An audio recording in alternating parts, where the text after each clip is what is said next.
Special needs parent Shanda Deo-Bickaroo, founder of Tiny Fingers Daycare Preparatory Center, is using her journey to empower others. After 22 years of navigating the challenges of raising a special needs child, she hosted a workshop aimed at supporting parents and caregivers of children with special needs, focusing on their struggles, victories, and the importance of self-care. My son Aiden, he has multiple disabilities.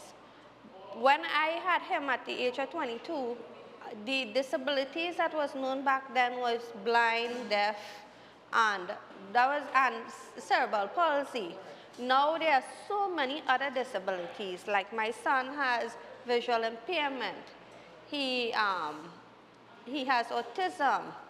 He has global delay development.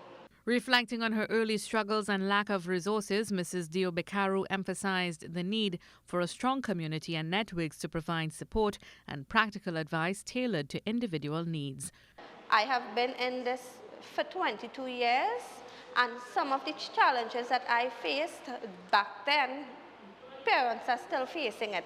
And the only way that we can make a change is the special needs community themselves, because we always say we want inclusion, but we don't put ourselves out there to be included.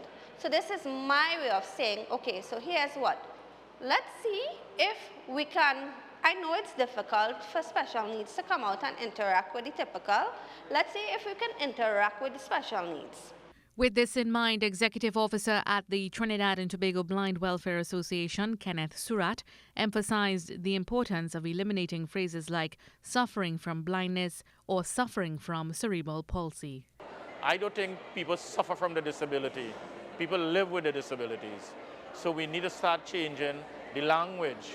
So, and it starts with your own mindset, where you need to change your ideas, how you see disabilities, and you need to stop seeing it as something that we suffer from. We live with disability and we have fun doing it.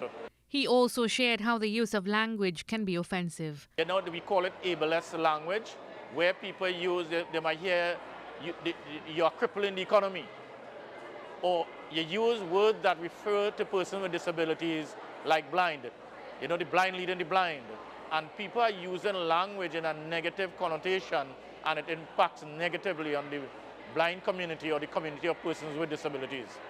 Mr. Suratt highlighted that the workshop serves as a crucial moment for reflection and action. However, he observed a recurring issue: slow progress. Because most of the time the workshops you attend, you almost repeating the same issues over and over. So we need to use workshop to anchor us or to give us an opportunity to reflect on where we are and where we need to go. So we need, as a nation, we need to go faster, because when I observe persons who are blind in the United States, I always use the United States as the gold standard. And yes, we are moving, yes, we are improving, but we need to do it a bit faster. Mr. Suratt said there is also a need to reframe challenges as opportunities for the community to come together to strengthen their voice. Mahalia Joseph Wharton, TTT News.